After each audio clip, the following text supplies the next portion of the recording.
ഹരി ശ്രീ ഗണപതയെ നമ. അവിഘ്നമസ്തു. ഗും ഗുരുഭ്യോ നമഃ. എല്ലാവർക്കും നമസ്കാരം. കേരളീയരെല്ലാം ഒരേ മനസ്സോടെ ആഘോഷിക്കുന്ന ഉത്സവമാണല്ലോ ഓണം. ഇങ്ങനെയുള്ള ഈ ഓണത്തെപ്പറ്റി മലയാളികൾക്ക് പ്രത്യേകം പറഞ്ഞു തരേണ്ട ആവശ്യമില്ല എന്നറിയാം. എന്നിരുന്നാലും ഓണത്തെപ്പറ്റി ചില ചിന്തകൾ ഞാനിവിടെ പങ്കുവയ്ക്കാം. ഓഗസ്റ്റ് 15-നും സെപ്റ്റംബർ 15-നും ഇടയ്ക്ക് തിരുവോണം നക്ഷത്രം വരുന്ന ദിവസം, അതായത് മലയാള കലണ്ടറിൽ ചിങ്ങമാസത്തിലുമായിട്ടാണ് ഓണം വരുന്നത്. മഹാബലിയുടെ സദ്ഭരണത്തിൻ്റെ ഓർമ്മയ്ക്കായിട്ടാണ് ഈ ആഘോഷം കൊണ്ടാടുന്നത്. ലോകത്തിൻ്റെ നാനാഭാഗത്തുമുള്ള മലയാളികൾ ജാതിമതഭേദമന്യേ ഈ ഉത്സവം ആഘോഷിക്കുന്നു. ഇനി ഓണം സംബന്ധിച്ച് പല ഐതിഹ്യങ്ങളും ചരിത്രരേഖയിലും നിലവിലുണ്ടെങ്കിലും ഓണം ആത്യന്തികമായി ഒരു വിളവെടുപ്പ് ഉത്സവമാണ് സത്യത്തിൽ. ഇവിടെ ഇന്നിപ്പോൾ അത് വ്യാപാരോത്സവമാണ്. കേരളത്തിൽ ഓണം തമിഴ്നാട്ടിൽ നിന്ന് സംക്രമിച്ചതാണെന്നാണ് വിദഗ്ധ മതം. AD 8 വരെ ദ്രാവിഡദേശം പല നിലയിൽ സമാനവുമായിരുന്നു. ഒരു സ്മരണയുടെ പ്രതീകമായിട്ടാണ് ഈ ഉത്സവം തുടക്കം കുറിച്ചത്. മഹാബലി സ്മരണയാണത്. ചിങ്ങമാസത്തിലെ അത്തം നക്ഷത്രം മുതൽ തുടങ്ങുന്ന ഓണാഘോഷം തിരുവോണം നാളിൽ പ്രാധാന്യത്തോടെ ആഘോഷിക്കുകയും ചതയം നാൾ വരെ നീണ്ടു നിൽക്കുകയും ചെയ്യുന്നു. തൃക്കാക്കര ആണ് ഓണത്തപ്പൻ്റെ ആസ്ഥാനം. എന്നാൽ അവിടെ മഹാബലിക്ക് പകരം വാമനനെയാണ് ആരാധിക്കുന്നത്. ഒരുപക്ഷെ വാമനൻ മഹാബലിക്ക് മേൽ വിജയം നേടിയത് തൃക്കാക്കരയിൽ വെച്ചാവാം എന്ന് വിചാരിക്കപ്പെടുന്നു. മഹാബലിയെ വാമനൻ പാതാളത്തിലേക്ക് ചവിട്ടി താഴ്ത്തി എന്നൊരു കഥയ്ക്ക് പ്രചാരമുണ്ട്. പക്ഷേ ഭാഗവത പുരാണത്തിൽ ബലിയുടെ കഥയിൽ സുതലത്തിലേക്കാണ് അദ്ദേഹത്തെ പറഞ്ഞയക്കുകയും അവിടെ മഹാവിഷ്ണു അദ്ദേഹത്തിൻ്റെ ദ്വാരപാലകനായി നിന്നു എന്നുമാണ് കഥ. കേരളീയരാണ് ഓണാഘോഷം നടത്തിയതെന്നാണ് ഐതിഹ്യമെങ്കിലും അതിനേക്കാൾ വളരെ മുൻപേ തന്നെ കേരളത്തിലെ മധുര ഉൾപ്പെട്ട തമിഴ്നാട്ടിലും മറ്റും ഓണാഘോഷം നടന്നിട്ടുള്ളതായി സംഘം കൃതികൾ വെളിപ്പെടുത്തുന്നു. സംഘകാലകൃതിയായ മധുരൈകാഞ്ചിയിലാണ് ഓണത്തെക്കുറിച്ച് ആദ്യ പരാമർശങ്ങൾ ഉള്ളത്. മഹാവിഷ്ണുവിൻ്റെ ജന്മദിനമായിട്ടാണ് ഓണം ആഘോഷിക്കുന്നത്. മധുരൈകാഞ്ചി 590 മുതലുള്ള അടികളിൽ പറയുന്നത് കാർഷികവും വാണിജ്യവുമായി അത് മാറുന്നു. കർക്കിടക മാസത്തിന് ശേഷം മാനം തെളിയുന്ന ഈ കാലത്താണ് വിദേശ കപ്പലുകൾ പണ്ട് സുഗന്ധദ്രവ്യ വ്യാപാരത്തിനായി കേരളത്തിൽ കൂടുതലായി അടുത്തിരുന്നത്.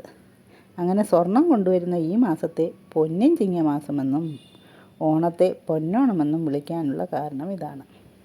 കേരളത്തിൽ വിളവെടുപ്പിനേക്കാൾ അതിൻ്റെ വ്യാപാരത്തിനായിരുന്നു പ്രാധാന്യം. ഭാഗവതത്തിൽ അഷ്ടമസ്കന്ധത്തിലാണ് 18 മുതൽ 21 വരെയുള്ള അധ്യായങ്ങളിലായിട്ടാണ് ഭഗവാൻ മഹാവിഷ്ണുവിൻ്റെ വാമന അവതാരത്തെയും മഹാബലി ചക്രവർത്തിയെ പറ്റിയും പറയുന്നത്. അസുര രാജാവും വിഷ്ണു ഭക്തനുമായിരുന്ന പ്രഹ്ലാദൻ്റെ പേരക്കുട്ടിയായിരുന്നു മഹാബലി. മഹാബലി എന്ന വാക്കിനർത്ഥം വലിയ ത്യാഗം ചെയ്തവനെന്നാണ്. ദേവന്മാരെ പോലും അസൂയപ്പെടുത്തുന്നതായിരുന്നു മഹാബലിയുടെ ഭരണകാലം. കാലത്ത് മനുഷ്യരെല്ലാവരും ഒരുപോലെയായിരുന്നു. കള്ളവും ചതിയും പൊളിവചനങ്ങളും ഇല്ലായിരുന്നു. രാജ്യലക്ഷ്മിയായ ഭഗവതി മാവേലിയുടെ രാജ്യത്തിൽ വിളയാടി. എങ്ങും എല്ലാവർക്കും സമൃദ്ധിയായിരുന്നു. അങ്ങനെയിരിക്കെ സ്വർഗ്ഗലോകം കൂടി പിടിച്ചടക്കണമെന്ന മോഹം മഹാബലിയിൽ ഉടലെടുത്തു. ഭയരഹിതരായ ദേവന്മാർ മഹാവിഷ്ണുവിനെ അഭയം പ്രാപിച്ചു. ദേവമാതാവായ അതിഥി മഹാവിഷ്ണുവിനെ തപസ് ചെയ്യുകയും ദേവന്മാരെ രക്ഷിക്കാൻ വരം വാങ്ങുകയും ചെയ്തു. തുടർന്ന് മഹാബലി വിശ്വജിത്ത് എന്ന യാഗം ചെയ്യവേ വാമനായി അവതാരമെടുത്ത മഹാവിഷ്ണു ഭിക്ഷയായി 3 അടി മണ്ണ് ആവശ്യപ്പെട്ടു. ചതി മനസ്സിലാക്കിയ അസുരഗുരു ശുക്രാചാര്യർ വെള്ളം കിണ്ടിയിൽ സമർപ്പിച്ചപ്പോൾ ആ കിണ്ടിയിൽ കയറി ഇരുന്നതായിട്ടും അദ്ദേഹത്തിൻ്റെ കണ്ണ് വാമനൻ ദർഭ ഉപയോഗിച്ച് കുത്തി അദ്ദേഹത്തിൻ്റെ ശുക്രാചാര്യന് ഒരു കണ്ണ് പോയതിൻ്റെ കഥ പോലും ഇതുമായിട്ട് കൂട്ടിയിണക്കിയാണ് വായിക്കേണ്ടത്. ശുക്രാചാര്യരുടെ വിലക്ക് വകവയ്ക്കാതെ മഹാബലി 3 അടി മണ്ണ് അളന്നെടുക്കാൻ വാമനന് അനുവാദം നൽകി. വാമന രൂപത്തിൽ വന്നത് ഭഗവാനാണെന്ന് മഹാബലി മനസ്സിലാക്കുകയും ആകാശം മുട്ട വളർന്ന വാമനൻ തൻ്റെ കാൽപാദം അളവുപോലാക്കി ആദ്യത്തെ 2 അടിക്ക് തന്നെ സ്വർഗവും ഭൂമിയും പാതാളവും അളന്നെടുത്തു. 3ാമത്തെ അടിക്കായിട്ട് സ്ഥലമില്ലാതെ വന്നപ്പോൾ മഹാബലി തൻ്റെ ശിരസ് കാണിച്ചു കൊടുത്തു. എന്നാൽ വാമനൻ തൻ്റെ പാദസ്പർശത്താൽ മഹാബലിയെ അഹങ്കാരത്തിൽ നിന്ന് മോചിതനാക്കി സ്വർഗത്തേക്കാൾ ശ്രേഷ്ഠമായ സുതലത്തിലേക്ക് ഉയർത്തി. അവിടെ അദ്ദേഹത്തിൻ്റെ കാവൽക്കാരനായി നിലകൊള്ളുകയും ചെയ്തു. ആണ്ടിലൊരിക്കൽ, അതായത് ചിങ്ങമാസത്തിലെ തിരുവോണ നാളിൽ തൻ്റെ പ്രജകളെ സന്ദർശിക്കുന്നതിന് അനുവാദവും വാമനൻ മഹാബലിക്ക് നൽകി.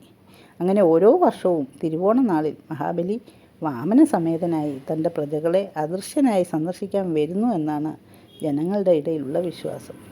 സർവാഭരണ വിഭൂഷിതമായിട്ട് കിരീടവും ധരിച്ച് കുടവയറുള്ള മാവേലി രാജാവ് ഓലക്കുടയും പിടിച്ച് ജനങ്ങളെ കാണുവാൻ എത്തുന്നു എന്നുള്ളതാണ് മലയാളികളുടെ മാവേലി സങ്കല്പം. ഓണത്തിന് കേരളക്കര എങ്ങനെയാണ് ഒരുങ്ങുന്നതെന്ന് നമുക്കൊന്ന് നോക്കാം. അത്തം 10 പൊന്നോണം എന്നാണ് ചൊല്ല്. ഓണം തുടങ്ങുന്നത് അത്തത്തിലാണ്. അത്തം തുടങ്ങി 10 ദിവസം പൂക്കളമിടും. ഒരിടക്കാലം വരെ തുമ്പപ്പൂ, മുക്കുറ്റി, ചെമ്പരത്തി, പൂവാങ്കുറിഞ്ഞില, കണ്ണന്താളി, കൃഷ്ണകാന്തി, അരിപ്പൂ എന്നിവയൊക്കെ ഉപയോഗിച്ചാണ് പൂക്കളം ഒരുക്കിയിരുന്നത്. പൂവേ പുലി പൂവേ പുലി എന്ന് പാടിയാണ് കുട്ടികൾ പൂ തേടി പോയിരുന്നത്. കാലം മാറി, പൂക്കൾക്ക് ക്ഷാമമായി. ഈ പൂക്കളൊക്കെ മാറി മറ്റ് പല പൂക്കളും ഇലകളും ഇവിടെ സ്ഥാനം പിടിച്ചു. ഓണക്കാലത്ത് പൂവിടാൻ നിലം മെഴുകി വൃത്തിയാക്കും. ഇതിനെ കളം എന്നാണ് പറയുന്നത്. ഇവിടെ പൂക്കൾ നിരത്തുമ്പോഴാണ് പൂക്കളമാകുന്നത്. തുമ്പപ്പൂ മാവേലിക്ക് വലിയ ഇഷ്ടമാണെന്നാണ് പറയാറ്. അതിന് പിന്നിലും ഒരു കഥയുണ്ട്. ഒരു കാലത്ത് പൂക്കളത്തിലെ രാജാവ് തന്നെയായിരുന്നു തുമ്പ. ഒരു പൂത്തറയും തുമ്പയില്ലാതെ ഒരുങ്ങിയിരുന്നില്ല. മാവേലിയെ വരവേൽക്കാൻ പൂവായ പൂവൊക്കെ ഒരുങ്ങിച്ചെന്നപ്പോൾ തുമ്പ മാത്രം നാണിച്ച് ഒതുങ്ങി നിന്നു. ബാക്കി പൂക്കളെയൊക്കെ തഴുകി അനുഗ്രഹിച്ച് മാവേലി തുമ്പപ്പൂവിനെ ചേർത്ത് പിടിച്ചു എന്നാണ് ഐതിഹ്യം. കർക്കിടക മാസത്തിൽ നന്നായി വളരുന്ന തുമ്പ ഓണമാകുന്നതോടെ പൂക്കാൻ തുടങ്ങും. തുമ്പപ്പൂ കൊണ്ട് ഓണരാത്രിയിൽ അടയുണ്ടാക്കി അത് ഓണത്തപ്പന് നേദിക്കുന്ന ചടങ്ങ് മധ്യ കേരളത്തിലെ ചില ഭാഗങ്ങളിൽ നിലവിലുണ്ട്. പൂവട എന്നാണ് ഇതിന് പേര്. തുമ്പപ്പൂ പാലിൽ ചേർത്ത് തിളപ്പിച്ച് കുട്ടികൾക്ക് നൽകിയാൽ രോഗപ്രതിരോധ ശേഷി വർദ്ധിക്കുമെന്ന് ആയുർവേദത്തിൽ പറയുന്നു. എന്തായാലും അന്നും ഇന്നും തുമ്പപ്പൂവിന് പൂക്കളത്തിലൊരു പ്രത്യേക സ്ഥാനമുണ്ട്. അത് ഐതിഹ്യമായും ഔഷധമായും പല രീതിയിലും കെട്ടുപിണഞ്ഞ് കിടക്കുന്നു. ഉത്രാടത്തിനും തിരുവോണത്തിനും പൂക്കളത്തിൽ തൃക്കാക്കരയപ്പനെ പ്രതിഷ്ഠിക്കും. പലയിടത്തും തൃക്കാക്കരയപ്പൻ ഓണത്തപ്പനാണ്. മാതേർ എന്ന് പ്രാദേശികമായി അറിയപ്പെടുന്നു. എറണാകുളം ജില്ലയിലെ തൃക്കാക്കര എന്ന സ്ഥലമാണ് ഓണാഘോഷങ്ങളുടെ ആസ്ഥാനമായിട്ട് കണക്കാക്കുന്നത്. ഇവിടെ വെച്ചാണ് വാമനൻ മഹാബലിയെ പാതാളത്തിൽ ചവിട്ടിത്താഴ്ത്തിയതെന്ന ഐതിഹ്യം. മഹാവിഷ്ണുവിൻ്റെ പ്രതീകമായും മഹാബലിയുടെ പ്രതീകമായും തൃക്കാക്കരയപ്പനെ കാണുന്നവരുണ്ട്. എങ്കിലും തെക്കൻ കേരളത്തിലാണ് തൃക്കാക്കരയപ്പൻ കൂടുതലായിട്ട് കണ്ടുവരുന്നത്. വളരെ വ്യത്യസ്തമാണ് ഓണത്തപ്പൻ്റെ രൂപവും നിർമ്മിതിയും. തൃക്കാക്കരയപ്പനെ കാവി മുക്കി ചുവപ്പിച്ച് ഉത്രാട നാളിൽ അരിമാവ് അണിയിച്ച് വയ്ക്കും. തൃക്കാക്കരയപ്പനോടൊപ്പം ഓണപ്പൂക്കളത്തിൽ പ്രതിഷ്ഠിക്കുന്ന മറ്റൊരു പ്രതിമയാണ് മാതേവർ. മണ്ണുകൊണ്ടുണ്ടാക്കിയ പരന്ന തട്ടിന്മേൽ ശിവസങ്കല്പത്തിൽ വയ്ക്കുന്ന മണ്ണുരുളയാണിത്. അങ്ങനെ തൃക്കാക്കരയപ്പനും കൂടി വന്നു കഴിഞ്ഞാൽ ഓണപ്പൂക്കളം ഏകദേശം പൂർണ്ണമായി എന്ന് പറയാം. ഓണാഘോഷങ്ങൾക്ക് തൃക്കാക്കര ക്ഷേത്രത്തിലാണ് വിശേഷം. വാമനനെയും മഹാബലിയെയും ഒരേപോലെ ആരാധിക്കുന്ന ക്ഷേത്രമാണത്. എറണാകുളം തൃക്കാക്കര ക്ഷേത്രത്തിന് വാമനൻ്റെ പാദം മണ്ണിൽ പതിഞ്ഞ ഇടമാണ് പിന്നീട് തൃക്കാക്കരയായത് എന്നൊരു ഐതിഹ്യമുണ്ട്. വാമന പ്രതിഷ്ഠയുള്ള കേരളത്തിലെ ഏക ക്ഷേത്രവും ഇതാണ്. ഓണക്കോടി ഉടുക്കുക എന്നുള്ളതാണ് ഓണത്തിന് പ്രധാനം. പുതുവസ്ത്രങ്ങൾ അണിഞ്ഞാണ് കേരളീയർ ഓണത്തെ വരവേൽക്കുന്നത്. മുതിർന്നവർക്കും ഓണക്കോടി സമ്മാനമായി കൊടുത്ത് അവരുടെ അനുഗ്രഹം മേടിക്കുക എന്നുള്ള ഒരു പതിവും നിലനിൽക്കുന്നു. ഇനി ഓണസദ്യയാണ് ഓണത്തിലെ പ്രധാന ആകർഷണം. ഉണ്ടറിയണം ഓണം എന്നാണ് പറയാറ്. തെക്കൻ മധ്യ കേരളത്തിൽ പൊതുവെ പച്ചക്കറി സദ്യ ആണെങ്കിലും വടക്കൻ കേരളത്തിൽ നോൺ വെജുമുണ്ട്. ഉപ്പേരി, ചേമ്പ് വറുത്തത്, നേന്ത്രക്കായ വറുത്തെടുത്ത് ശർക്കര പാവ് കാച്ചിയ ശർക്കര ഉപ്പേരി, ഇങ്ങനെയൊക്കെ ചെറുപഴവും ചെറുതും വലുതുമായ പപ്പടവും, ഇഞ്ചിക്കറി, നാരങ്ങാക്കറി, മാങ്ങാക്കറി എന്നിവയും, അതുപോലെ തന്നെ കിച്ചടി, പച്ചടി, അവിയൽ, തോരൻ, എരിശ്ശേരി, മെഴുക്ക് പുരട്ടി, ഇങ്ങനെ മറ്റ് കറികളും ചോറിനൊപ്പം പരിപ്പും നെയ്യും ഒഴിച്ച് പപ്പടം പൊട്ടിച്ച് ഉണ്ടു തുടങ്ങും.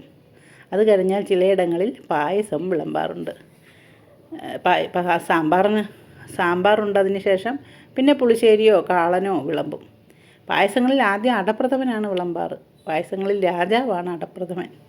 അതിനുശേഷം പഴംപ്രഥമൻ, കടലപ്രഥമൻ, ഗോതമ്പ് പായസം എന്നിവയും വിളമ്പാറുണ്ട്. പിന്നെ മോരും കഴിച്ച് ഓണസദ്യ പൂർത്തിയാക്കും. സദ്യ കഴിഞ്ഞ വിശ്രമമല്ല, ഓണക്കളികൾക്കാണ് പ്രാധാന്യം. ആകെ ബഹളമയമാവും. പുരുഷന്മാർക്ക് പകടകളി, വള്ളംകളി, ഓണത്തല്ല്, ഓണപ്പട, പുലികളി, അമ്മനാട്ടം, അവിട്ടത്തല്ല്, ഓണത്തുള്ളൽ എന്നിങ്ങനെ അനേകം വിനോദങ്ങളുണ്ട്. സ്ത്രീകൾക്കാവട്ടെ കൈകൊട്ടിക്കളിയോടാണ് ഇഷ്ടം. തിരുവാതിരക്കളി എന്നും ഇതിന് പേരുണ്ട്. കുട്ടികൾക്ക് പ്രധാനം ഊഞ്ഞാലാട്ടമാണ്. ഏറ്റവും പഴയ ഓണക്കളികളിലൊന്നാണ് ഓണത്തല്ല്. ഓണത്തല്ല് പറ്റി സംഘം കൃതികളിൽ പ്രതിപാദിക്കുന്നുമുണ്ട്. ഏതെങ്കിലും ഒരു വർഷത്തിന് ജയം കിട്ടാതെ കളം വിട്ടു പോകരുതെന്നാണ് നിയമം. നാലാമോണത്തിൻ്റെ അന്ന് വൈകിട്ടോടെയാണ് ഇവിടെ പുലികളിക്ക് തുടക്കമാവുക.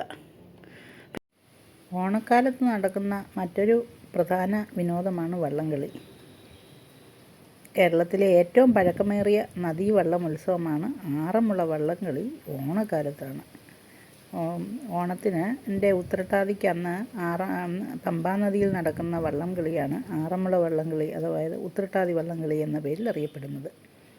കേരളത്തിലെ പത്തനംതിട്ട ജില്ലയിൽ ശ്രീകൃഷ്ണനും അർജുനനും പ്രതിഷ്ഠയുള്ള ശ്രീ പാർത്ഥസാരഥി ക്ഷേത്രത്തിനടുത്തുള്ള ആറന്മുളയിലാണ് ഇത് നടക്കുന്നത്. മുഴുനീള ആലാപനത്തിൻ്റെയും ആർപ്പുവിളിയുടെയും താളത്തിൽ പാമ്പ് ബോട്ടുകൾ ജോഡികളായി നീങ്ങുന്നത് ആവേശകരമായ ഒരു ജനക്കൂട്ടം വീക്ഷിക്കുന്നു. 1972 പാമ്പ് വള്ളംകളിയും ഉത്സവത്തിൻ്റെ പരിപാടിയിൽ ചേർത്തു. അതിനാൽ ആറന്മുള വള്ളംകളി എന്ന് പേരുമിട്ടു. പാമ്പ് വള്ളംകളി കാണാൻ പമ്പാ നദിയുടെ തീരത്ത് ആയിരക്കണക്കിന് ആളുകളാണ് തടിച്ചുകൂടുന്നത്. 52 പാമ്പ് വള്ളങ്ങൾ അല്ലെങ്കിൽ പള്ളിയോടങ്ങൾ ഉത്സവത്തിൽ പങ്കെടുത്തിരുന്നു. തുഴക്കാർ പരമ്പരാഗത വള്ളം പാട്ടുകൾ പാടി വെള്ളമുണ്ടും തലപ്പാവും ധരിച്ച് ഒരുമിച്ച്, അതായത് ഒരുപാട് പേർ ഒരുമിച്ച് തുഴഞ്ഞാണ് ഈ വള്ളംകളിയിൽ മത്സരിക്കുന്നത്. ഗ്രാമത്തിലെ പുരുഷന്മാർക്ക് മാത്രമേ ബോട്ടിൽ കയറാൻ അനുവാദമുള്ളൂ.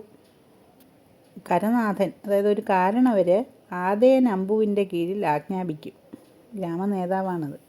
അദ്ദേഹത്തിന് കീഴിൽ 12 അടി നീളമുള്ള പ്രധാന ചുക്കാൻ ആടൻ അയമ്പ് ഉപയോഗിച്ച് ബോട്ടിൻ്റെ ചലനം നിയന്ത്രിക്കുന്ന 3 പ്രധാന തുഴക്കാർ ഉണ്ടായിരിക്കും. തോണിയുടെ നീളത്തിൽ 2 നിരയിലിരുന്ന് തുഴക്കാർ ഉണ്ടാകും. അവർ വഞ്ചിപ്പാട്ടിൻ്റെ താളത്തിൽ തുഴയുന്നു. വഞ്ചിയുടെ നടുവിലുള്ള പ്ലാറ്റ്ഫോമിൽ നിന്നുകൊണ്ട് പ്രധാന ഗായകൻ വഞ്ചിപ്പാട്ട് നയിക്കും.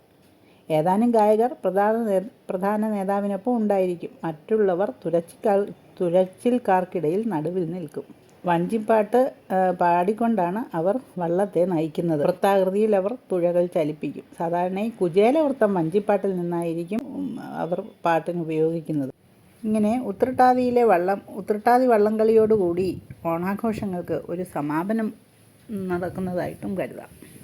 ഇങ്ങനെ കേരളത്തിൻ്റെ അങ്ങോളം ഇങ്ങോളം ഓണാഘോഷങ്ങൾ വളരെ കെങ്കേമമായി നടന്നു വരുന്നു.